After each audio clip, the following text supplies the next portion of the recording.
Hello everyone. Bismillahirrahmanirrahim. Assalamualaikum to all my Muslim friends and welcome to this live stream where we'll be talking about river pollution with representatives from the GEC. So basically what this program is all about is basically part of our literary criticism class where we learn about a lot of different ideologies and how we apply them to literature, and we have chosen to do we have chosen to research about ecology, and that's why we invited our friends from the Global Environment Center for our interview for today. So yeah, welcome, and we should get started soon. Thank you so much to Dr. Kali and Miss Jack for agreeing to participate in our interview today. Hopefully, Dr. Kali and Miss Jack will tell us all about the events that has been done with the GEC. But more specifically, I guess, is the KL River project. I am looking forward to hearing all about it. Since, if I'm not mistaken, the organization has been around for a very long time. Am I right?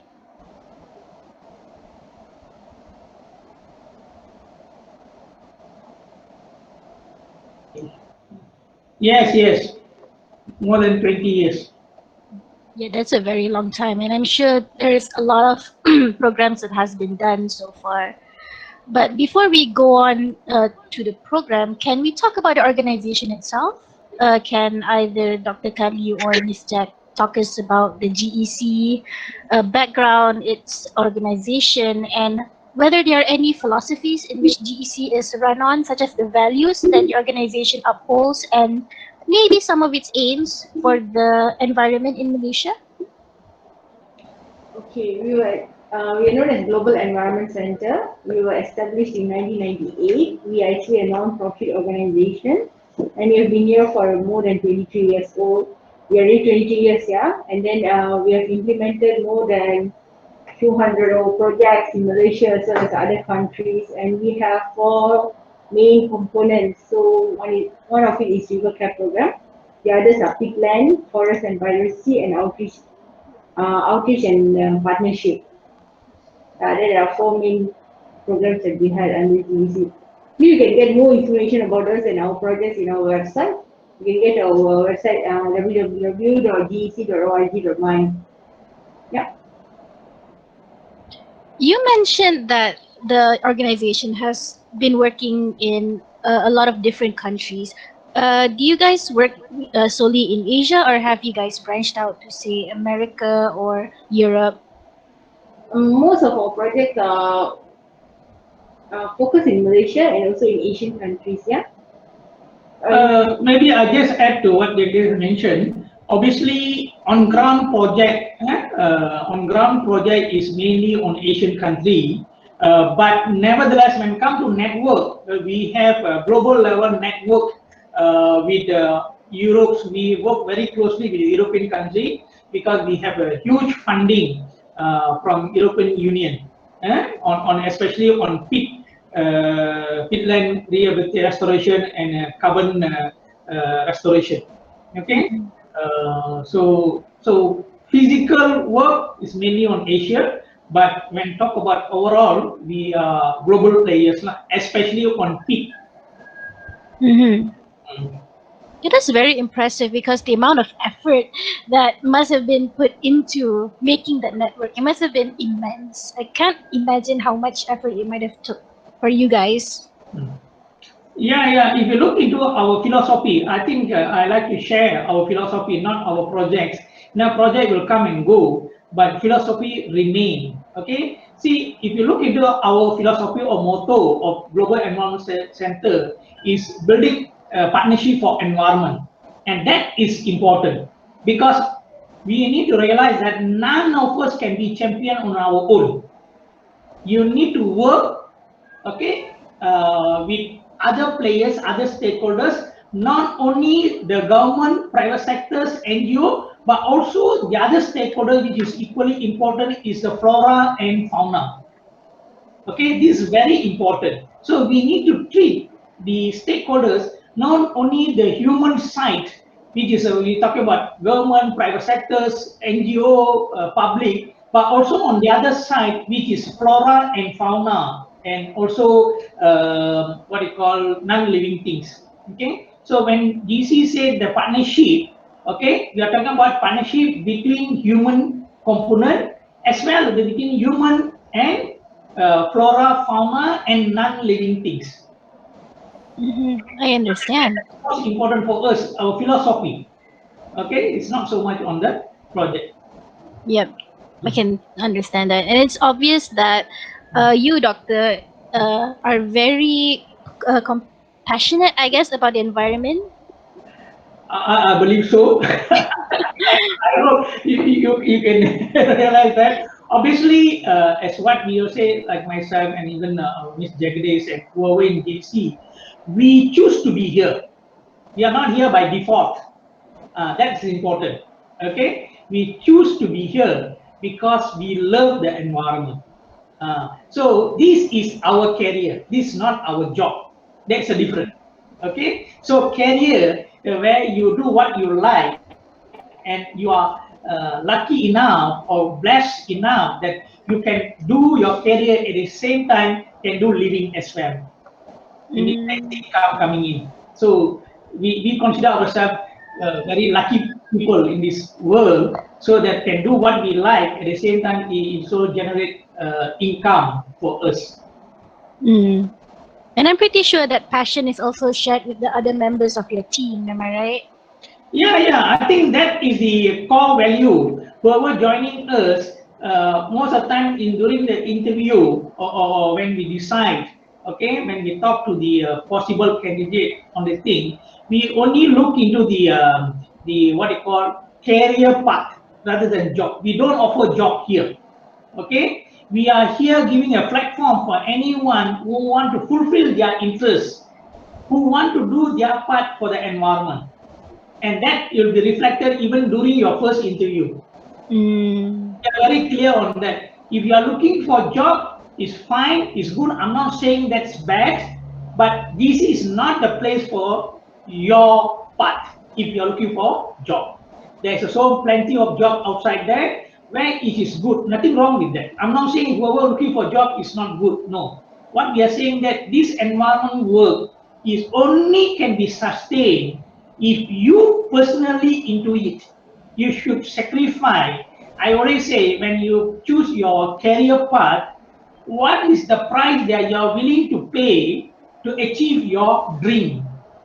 So, so that is the what we ask. So we always say, is it this is your dream, and what's the Mm. price that you are willing to pay to achieve your dream by going this environmental pathway?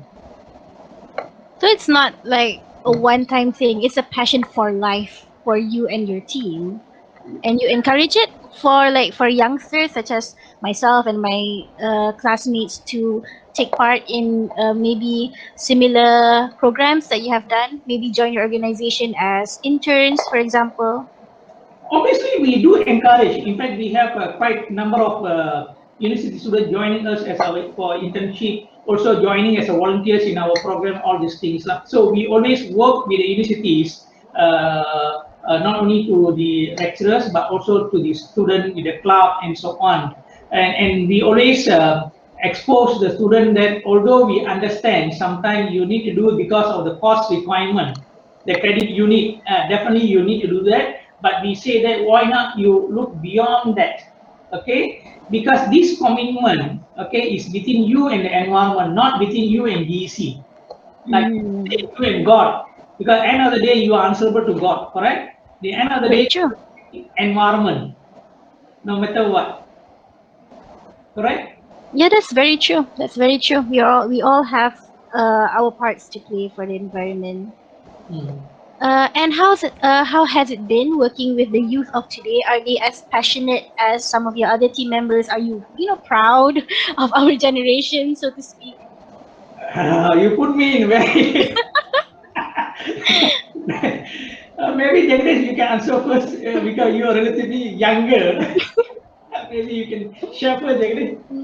Okay, what we have seen now, the trend now, like previously it used to be like, yeah, it is like people want to come and volunteer or very little, small number of people coming out. But recently we see a lot of people are coming out to volunteer in a base like the word that is being used is because of the credit hours, especially for credit hours lah.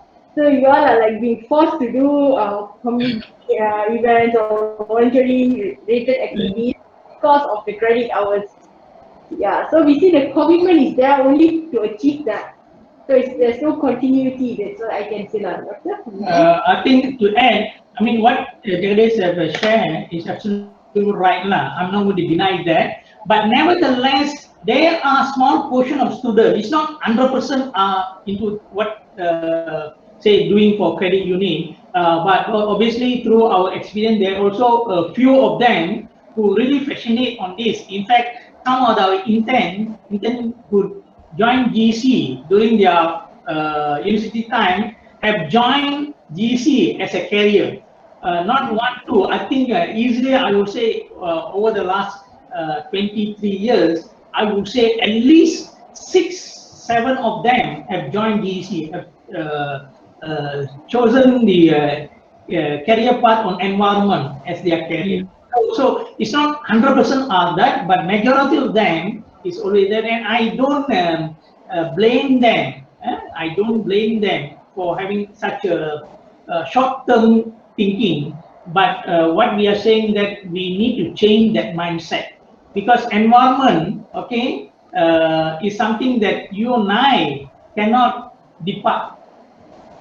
Okay, whether as a career or not, whether you work in other sector or not, you still need environment. I mean, during the pandemic, when the lockdown, you all know what happened to the world when it comes to environment. Okay, and one of the key thing I like to add here also, I would say that generally the young generation have misconception about this environment concept, because in the school, sorry for me to use Malay here, because when the school we learn kita dengan alam sekitar saling bergantung, correct? Yeah. Kita saling bergantung. Is it true?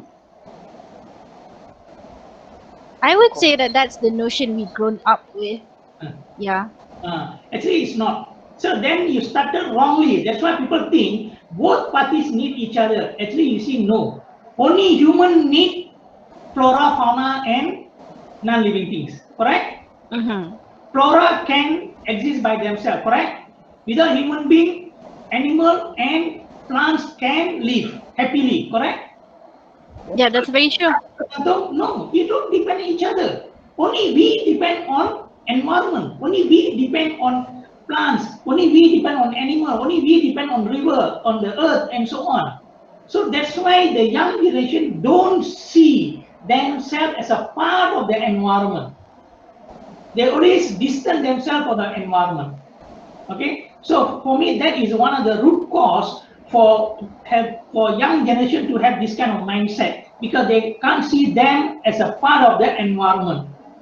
Whereas those days, people treat them as a part of the environment. They live within the ecosystem. They take care of the ecosystem, because why? Their drinking water comes from the river. The vegetable come from their garden. Correct? The fish come from the river. They're rare. But now you ask our new generation, the Z or whatever you call them, they say their drinking water come from water, tap. Chicken come from hypermarket. From another hypermarket. All this, so they can't see the connectivity between them and the environment. And that is the root cause. And obviously, as you said, we depend a lot on environment. For example, the fish from the rivers, like you said. Is this why the GEC is so passionate about the KL River project? Yes, I think that's why we come up with the tagline, river care, we care. Because we need to care. You cannot run away. Okay, if you don't care river, who else? Depend on river. And for your information, 97% of our drinking water comes from river, one of the highest in the world. And we have seen in Selangor, okay, I think you also experience from time to time water shortage, correct? Because of the river polluted. Sungai Gong, a part of Sungai Selangor, all these things. So that's why in GC we started this river-based program called River Care, We Care. So we use the word we care. So it's not we are doing for ourselves, but we are doing for together. So building a partnership for the environment with the river care, we care. You and I are part of that. And speaking of the rivers in Selangor, if I'm not mistaken from the research that we have gathered, one of the rivers chosen for the project is the Klang River, correct? Yeah. Is So there a one particular reason for the Klang River? Why the Klang River in specifically? it's not we chose the Klang River, but of course, obviously, the Malaysian government have selected Klang River to showcase what they call riverfront water project. So they want to turn, generally in Malaysia, river being seen as a liability. A liability? Liability, yes, Really? yes, not as an asset. Your houses face river or back the river. Most of the houses in Malaysia. Ah, I see what you mean. You go overseas, if your house face the river, the property value is higher. But in Malaysia, it's opposite. If your house is facing the river, nobody want to buy because when you open your window in the morning, you have different aroma coming in. And see, so that's why. So the Malaysian government have decided that they also want to be in par with the other government in the other part of the world to turn the capital city to be what you call waterfront city. If you, Mm-hmm. most of the majority city always have what you call waterfront projects, which put high value on their river. You go any part of the world is that. Okay, so that's why they have this idea to turn the Klang River because that's an icon for KL, right? That's our capital. So to change the minds of people, that's why they select that. So that's why they came, and obviously along the process, the government through DID, Drainage and Irrigation Department of Malaysia, have selected GC, appointed GC to conduct one of the initiative, which is the public outreach program. That's how GC. It's not we initiated because we don't have money. We are NGO. We are poor NGO. Okay. So, as far as I understand, the reason for the program is not only ecological, but also for for the economy and for the development of the nation, lah. Yes, yes, you have to understand. Although I'm from NGO background, although I'm saying environment is important, you need to understand that we can't sustain the environment without economic model. That's the reality. You can't sustain the environmental management without economic model. Correct? Because we need money.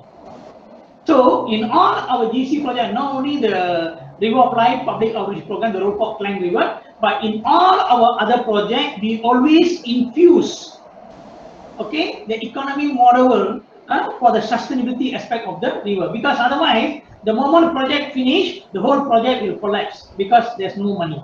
So we will ensure that we empower the stakeholders, whichever community or public or even universities, to make sure that they have this economic model.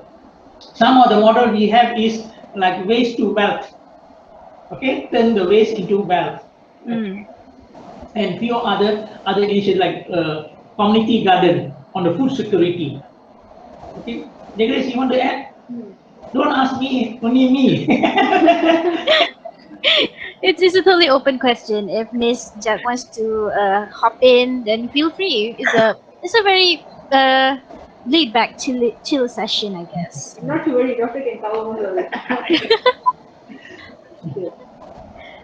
So as far as I know, the program was 3 years, 2017 to 2020, right? Then you're talking about phase 5. In fact, Mm-mm. much earlier. We started in 2012, I think this. Yes, We started in 2012, the phase 1, which involved the upstream of Klang River, starting from the Klang Dam. If you see, there's a dam in the upstream of Klang Gate, okay, near the Taman Melawati, the Zoo Negara. Mm-hmm. So that is the dam. From there up to AU2, Taman Keramat, near the MRR2, okay, it's just before the Smart Tunnel Office. That was the first phase 1 to introduce a pilot project on stakeholder engagement on public outreach program on river management by government. Mm. Mm. So And we continue with the phase 5 that you have mentioned, the years. yeah, and throughout all the phases, how was it working? Like, was it always smooth sailing? What do you think? I think that stuff always You happens. are the stakeholder. What do you think? Of course, I would say that it's quite interesting journey. Okay, obviously there quite number of success. At the same time, I wouldn't say failure, but lesson learned. Okay, lesson learned. Because this is the first time ever we look into the cross cutting of different stakeholders, not only public, not only local communities, but also education institution, starting from the universities up to the kindergarten. We also look at the private sectors, developers and corporation, industry, and also a wet market, car workshop, and food outlet. So we cover all the cross-cutting of all the stakeholders. That's the first ever a proper public outreach program being conducted in Malaysia. And you know, Malaysian, anything new, they will be reluctant to change lah. Newton law, you know lah. Uh, because they always think that anything mega works, anything simple doesn't work. Hmm. Uh, Yeah, that's true. It's a mindset that I suppose the organization is slowly trying to change in the society. Lah. Yes, if you see like Denmark, okay, just to compare, in Denmark, if you see now how is the environment is so good. But if you look into the history, the revolution on the environment, it took 3 generations, not 3 years or 30 years, 3 generations to change the mindset. So it cannot be instant noodle approach where fast to cook, easy to eat. Okay, it cannot. Your actual problem will take time. So that's why in Denmark took 3 generations to be where they are now. So do you think for Malaysia also we need 3 generations? No, because we learn from the someone's lesson. You see, so it should be easier, but it won't be what you call quick repair things lah. You will change the mindset. That is the hardest one. Nothing else. Because the method that we use in GEC for information is called heart approach, not mind approach. Mind can change. It must be heart. Because what tak kenal tak cinta. So it must go from here to here. As long student study and memorize environmental issues, it goes to here. That's why there's no action because you never go move from here to here. So in GC, we promote the heart approach or civic science that to bring whatever from here to your heart. Because once you go into heart, you will take action. You don't need someone to say you have to do. Isn't it? When you fall in love, you do extra things, right? No, I'm being falling in, and here in this case on environment, you do extra things. No need people to direct. So that is the approach that adopted by or developed and adopted by GC, and currently most of the agency also have adopted that on their own program. When you say that lesson learned, is there any kind of lesson that you could impart on us based on the programs that you have done? Like Uh, advice, I would say. Maybe Jagdish can share. Obviously, we will have a report on the lesson learned from the road and other things. So Jagdish. Okay, one of the main lessons that we learned is it's more on smart partnership. We always call about smart partnership, where we say that we need to engage various partners, the stakeholders, not only the government agencies. We need the communities to come in as well as other target groups, and we have to work in hand. So basically, that is one. Another one is supposed to be a win-win approach. So we always say that it's supposed to be winning on both ends, so that when you're engaging a third party to contribute to the environment, in addition to the environment benefiting, how the communities can also benefit from it. Okay, so it should be a win-win approach. And the other one that we would like to say that is more on like how Dr. was highlighting the civic science approach. If you don't have the knowledge, the awareness, there is no way for you to come up with an action to implement it. So you have to understand why environment is important, and then with the skill and the knowledge, you come up with the actions to protect and sustain it. Lah. Doctor, you want to add on anything? Also, I think she already covered that, but as I already mentioned earlier, the lesson learned is we need to be seen that we are there to support them, not ask them to do a project or conduct their role on the project, because otherwise you won't have ownership. See, whatever we do, we want to give the ownership to them. It's not a project, it's not River of Life public outreach program, because the moment project over, it collapsed. And that's what happened White Elephant. You know, all the structure, the moment project finish, the whole thing will collapse. But from beginning, that's why in all our approach, we take some time to settle down. We call consultation, series of consultation to get the buy-in. Then only we work with them.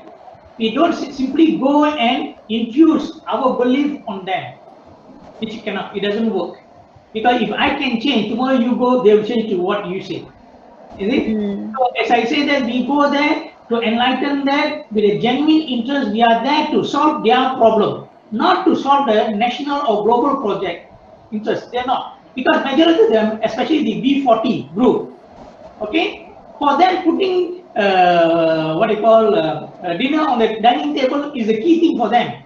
You're talking about global issue, global climate issue? No. See, you need to be seen there with them to help them to mitigate their immediate issue. So it's like, I give you one example. You go there because they have a rubbish issue, which affecting their health, correct? We have issue too. That's why we went there. They have what they call red zone for dengue, highest in Selangor. So we went there to educate them. So now it's 0 case. See, so they're interested because we help them to educate the dengue case and also generate revenue now. The waste become resource for them. The dumping ground become community vegetable gardens. So that's one example. So that's what we do. The lesson learned, we need to be seen there to help them, not to infuse the project on them because you are consultant. It doesn't work. I mean, with such a long list of events, past and future, I'm sure the pandemic hasn't really been kind to you guys as well. It's probably going to be really difficult to do events during this time. How has the organization took the pandemic so far? Quite interesting question. Obviously, it is quite challenging for us, not only for the public and community, even for us, okay?